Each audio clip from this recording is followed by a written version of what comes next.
All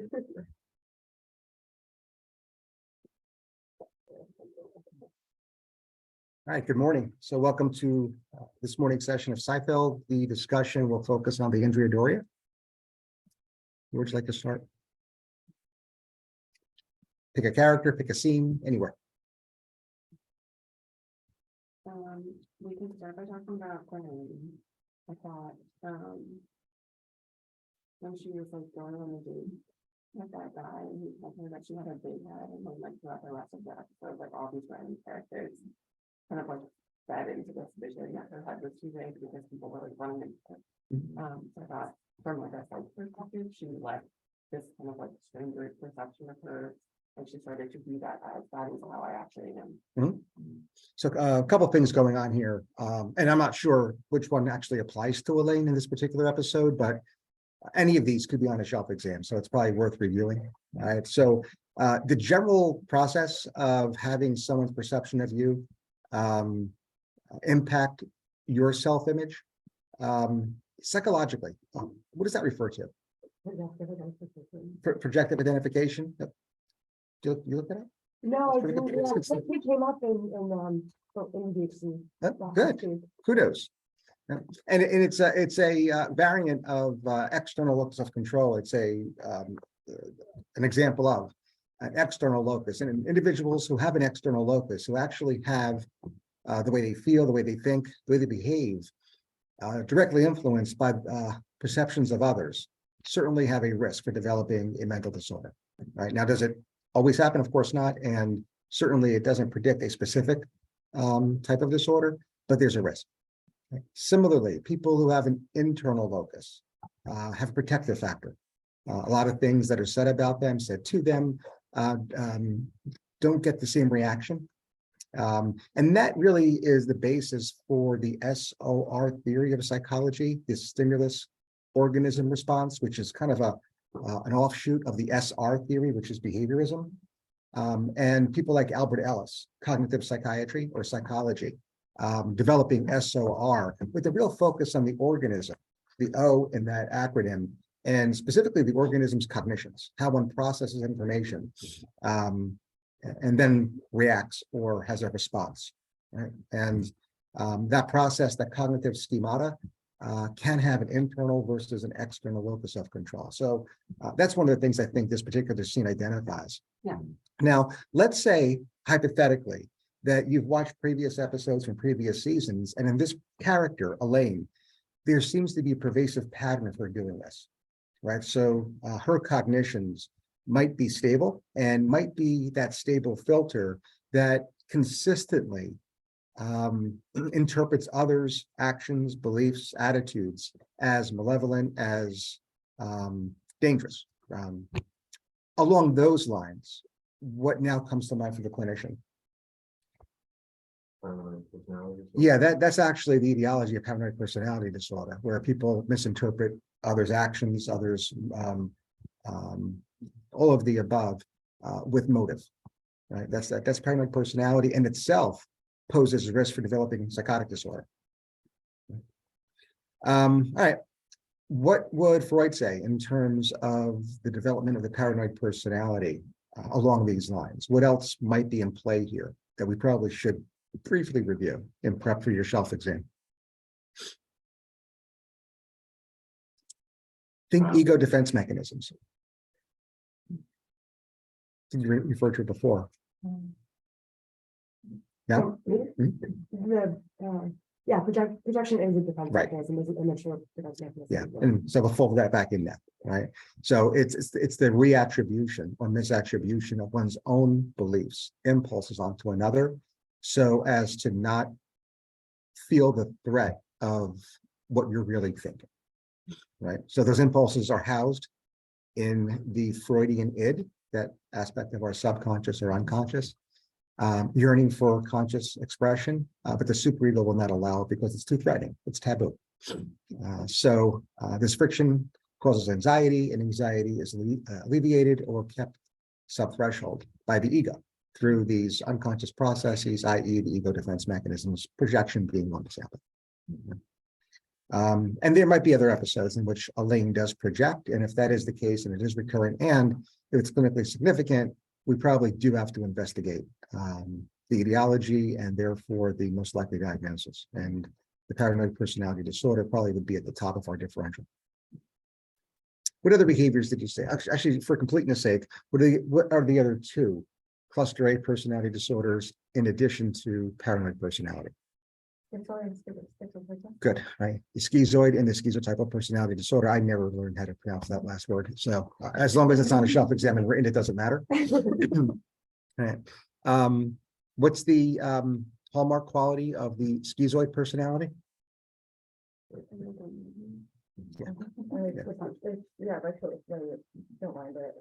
That was my next question, right? And that differentiates readily from what other personality disorder? Avoidant personality. So individuals with avoidant, again, a little bit of a clue on exams, tend to be self-referred. So the clinical vignette has a self-referral. Now, it may not be for avoidant behavior per se, right? But it might be for depression, anxiety as a result of. So in reading that clinical vignette, if you see the etiology is this need to avoid, not put yourself out there for concerns about embarrassment or some kind of feedback, that's consistent with the avoidant personality, the self-referred. Individuals with the schizoid personality certainly can be self-referred as well, but on shelf exams can often be referred by a third party, right? Because of their social isolation, maybe the Board of Health, something like that. A little bit of a tip in terms of looking at your test question. Good. Other observations about Elaine? What is the initial response to the guy saying that they had, yeah, clean back home? It's like, that's it, you know, like, that was nothing, like, that's compliment.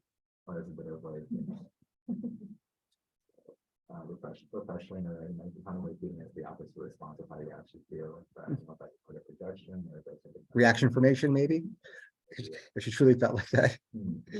Yeah, but and again, that part of Elaine's behavior is recurrent.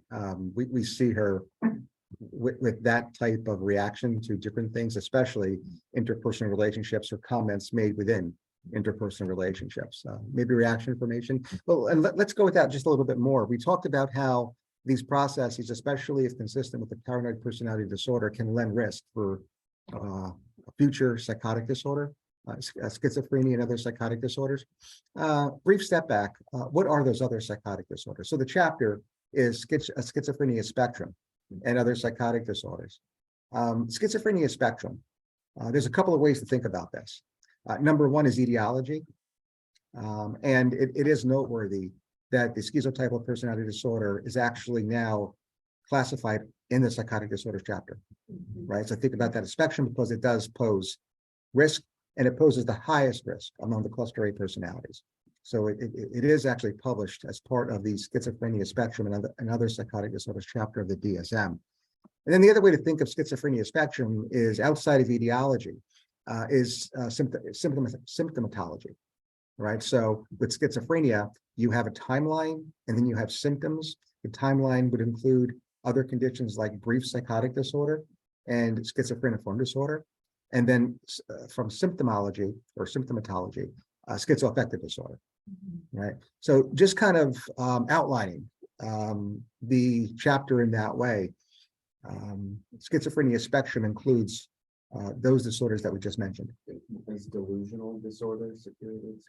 Exactly right. And that's the second part of the discussion, right? So perfect bridge. Then you have the rest of that title, other psychotic disorders, which includes delusional disorder, catatonia, and then to some respect, shared psychotic disorder, although the DSM, the American Psychiatric Association, is phasing that out. Okay. Still appears on test though, so folie à deux or shared psychosis, otherwise known as shared delusional disorder. So there's three in the quote, other psychotic disorders part of the schizophrenia spectrum and other psychotic disorders chapter. With this, what if Elaine was diagnosed with a delusional disorder due to everything we just discussed? And now she has a fixed belief that she has a big head. Her head is misshapen. Okay. What subtype of delusional disorder is that? I'm going to ask if that would be delusional disorder or like body dysmorphia. And that's what- I want that in the differential. Let's talk about that next, especially since we kind of alluded to that yesterday in lecture. What are the subtypes of delusional disorder? a lot of, Good, erotomania. Next, grandiose, and 2. Next, first, good. 3. 2 more. Jealous and somatic. So the acronym is JPEGs. Right. Jealous, persecutory, erotomanic, grandiose, somatic. And which type would Elaine be? Somatic, right? There are 3 variants of somatic, 3 subtypes, if you will, with dysmorphia being one of them. The other 2 are halitosis and infestation. Okay, otherwise referred to as delusional parasitosis. God bless you. So how does that differ then from body dysmorphia? Okay, that's the next one. Before we get there, because now we have to develop a differential diagnosis. Any questions about the classification of delusional disorder and its subtypes? All right, so how does it differentiate from body dysmorphic disorder, which is now classified as part of an obsessive compulsive and related disorder? So what is body dysmorphic disorder? Did someone, who answered it yesterday? I don't want to pick at anybody though. If the person who answered it yesterday would like to answer it again. like it's a preoccupation with a part of your physical appearance. Right. Not necessarily just not a grandiose. And he just gave us our answer. In one condition, the individual is preoccupied, and in the other condition, the individual is delusional. Right. So, So they might not be focused on. well, they're both focused. The question is how much, Okay. right? And that's got to be answered, I think, with the word insight. Right? If absent insight, if 0 insight, we're going to call it a delusion. If there is some insight, we're going to call it a preoccupation. And a little bit of a simplistic start, but I think that's where we really need to begin. Right now, unfortunately, the APA meeting was a little bit hairy here because there actually is a specifier for the obsessive compulsive and related disorders when it comes to insight. That is, somebody can have body dysmorphic disorder, comma, with no or absent insight. And the question then obviously is, well, why the heck isn't that a delusional disorder? And in clinical practice, that's what we asked him. Right. So any thoughts as to what in the world could differentiate body dysmorphic disorder with absent insight versus delusional disorder somatic subtype? And the answer lies in the process often referred to as stress-induced psychosis. Yeah. So right now, collectively, I had an opportunity to review all of your bios, right? Ready access to medical student records. And not a single one of you has any risk for mental illness. Despite that, we can make you psychotic. Right? There's an element of stress-induced psychosis. Now, given your risk of 0, putting some numbers to this, the level of stress that I would need to induce to result in a breach in reality for each and every one of you would need to be a 10 out of 10. Right? But we can do that.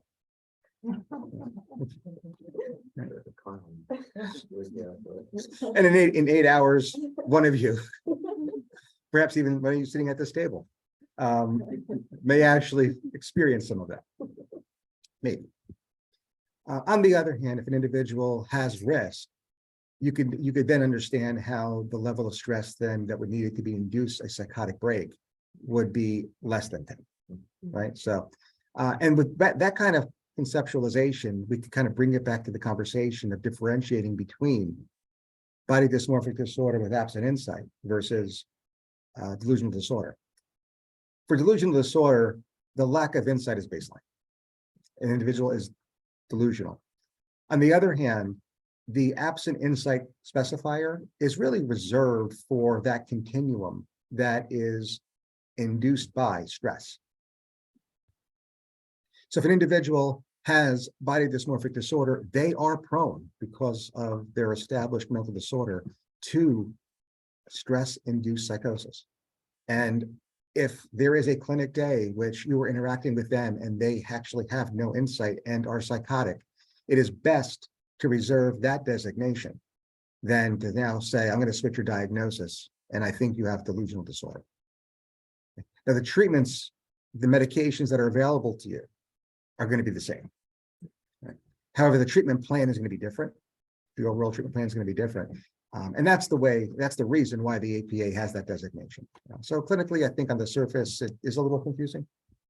But in clinical practice, that designation is really reserved for those episodes of stress-induced psychosis. There was one other point I wanted to make. Generally speaking, when you think of an abnormal thought, so we're talking about the mental status exam and we're talking about the T in the acronym that defines the MSC ABC stamp liquor, right? So the T stands for thought. Thought content.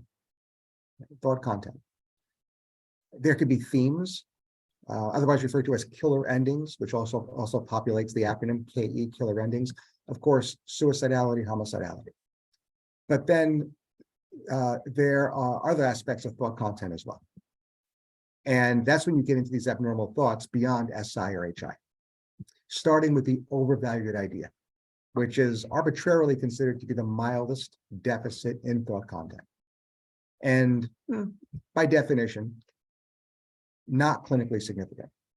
So many of us, perhaps, especially on Sundays at 1 o'clock at kickoff, may actually engage or demonstrate overvalued ideas. And if you've ever worn a jersey and refused to take it off and sit on the same part of the couch while your team is winning, you have engaged in such activity.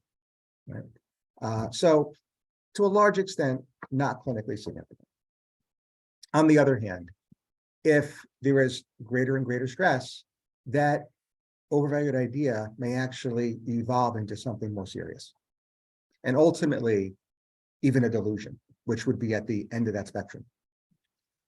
So the question is, what are those other terms that connect the overvalued idea to the delusion?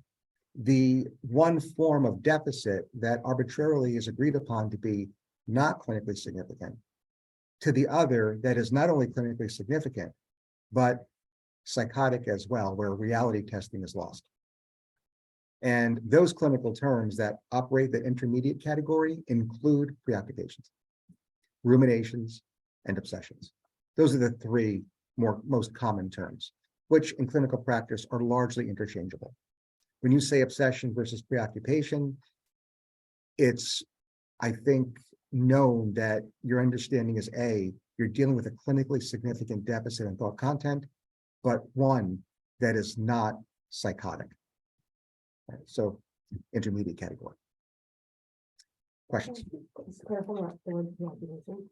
I think I've heard that like internal preoccupations, as the term has been used to mean like responding to internal stimuli. Sometimes they're very little bit connected, but just from like what we just talked about, you equated obsessions with preoccupation, which feel different. Yeah, and they are different because that's the different use of the same term. Okay. One is published by the American Psychiatric Association, and the other is just used in clinical circles with no real reference that is consistent. Okay, so but you're right. You're right. It can be used in certain clinical circles, but when it does, and it seems to connect to psychosis, just know that the term is simply being used differently there. Any other thoughts? Final thoughts about Elaine? There's a lot about Elaine today. Quickly about internal versus external locus control. If that's something that you generally categorize as like a feature of a person across all domains, if they can be like domain specific. Yeah, so the question is whether or not internal versus external locus of control is something that can apply across multiple domains, and the answer is yes. Yeah, yeah, that cuts across. And I think, especially in psychotherapy, of course, but I think in certain aspects is more critical or important in terms of treatment planning than others. Other characters you want to discuss? The Andrea Doria.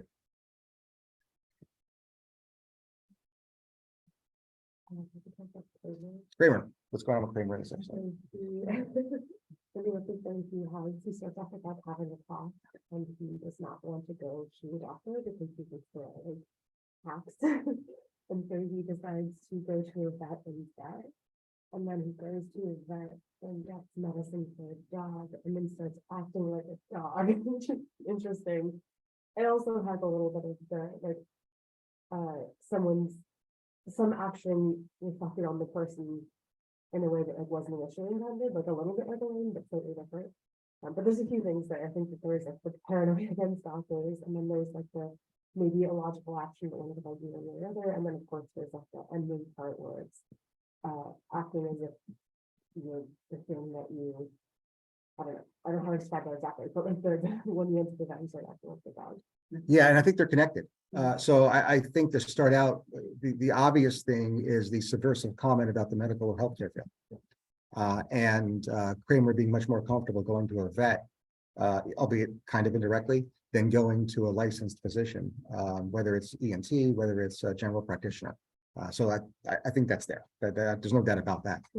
On the other hand, one of the reasons, there are several reasons, but one of the reasons why an individual might actually have that prohibition is because to see a physician practicing tertiary care medicine in the Western world would be to adopt a sick role. Right? We're having a very difficult time with preventive healthcare, with population health. And the standard, the tradition is you get sick, you see a doctor, you get better. Right? So the idea is, I've got to adopt a sick role to see them, and that puts me in a situation in which I'm submissive, and there's a big problem with that. And he's not wrong. Right? On the other hand, when he goes and sees a vet, he adopts a sick role. That is on steroids. That is much worse than what is traditionally happening in the US.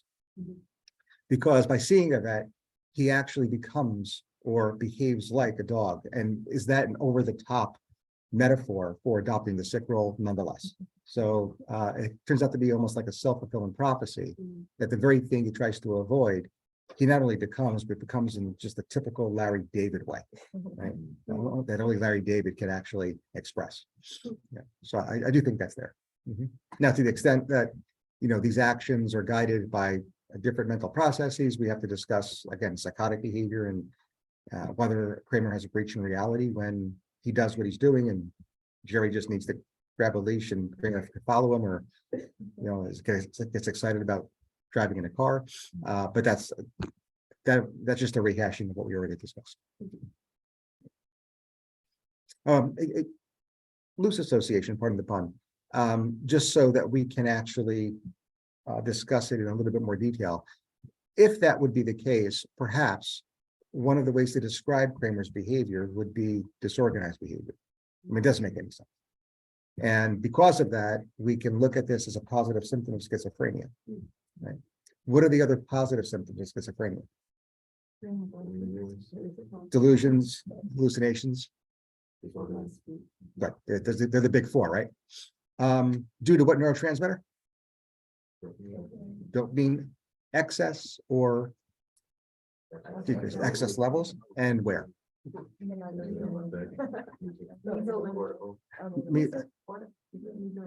Mesolimbic, I heard it. Mesolimbic. Now, when you lower dopamine at the mesolimbic tract, unfortunately, right now in 2022, we just don't have any modality that lowers it there and nowhere else. So we lower it ubiquitously, including the mesolimbic tract, and we see improvement in what are referred to as these positive symptoms of schizophrenia. Generally speaking, the pathological presence of something that at baseline should not be there. Right?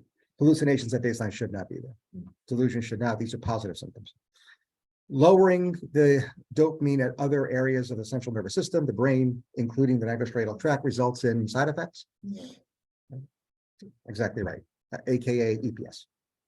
Right? Lowering at the mesocortical tract results in side effects, right, including affective changes, difficulty with cognition, side effects of these medications. On the other hand, and worsening of what would be referred to as negative symptoms. Right? So negative symptoms are the pathological absence of something that at baseline should be there. Examples? Good. Yeah. Others? Lack of positive speech management. Good, illusion, good. I see these are 5 A's, right? Go by that second letter of the 5 A's, it spells out the word plant. The only outlier is the A, which obviously is the first letter, for affective flattening. Okay? Otherwise, plant, apathy, alogia, then you get your affective flattening, you use the A. Anhedonia, and attention deficit. Now, the DSM-5 tweaked that a little bit, but for all intents and purposes, for shelf exams, plant. And that is largely due to hypodopaminacity, to lower level at the mesolimbic tract. So you could get the worsening of negative symptoms by ubiquitously lowering dopamine through antipsychotic therapies. That's something you have to monitor.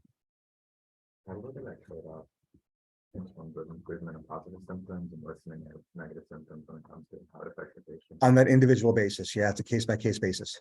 Yeah, that does happen. Mhm. Questions, thoughts about Kramer? And it was funny that he wasn't cool with MPs, but then he was like, I'll go to the vet and pay for dogs and almost choked on one.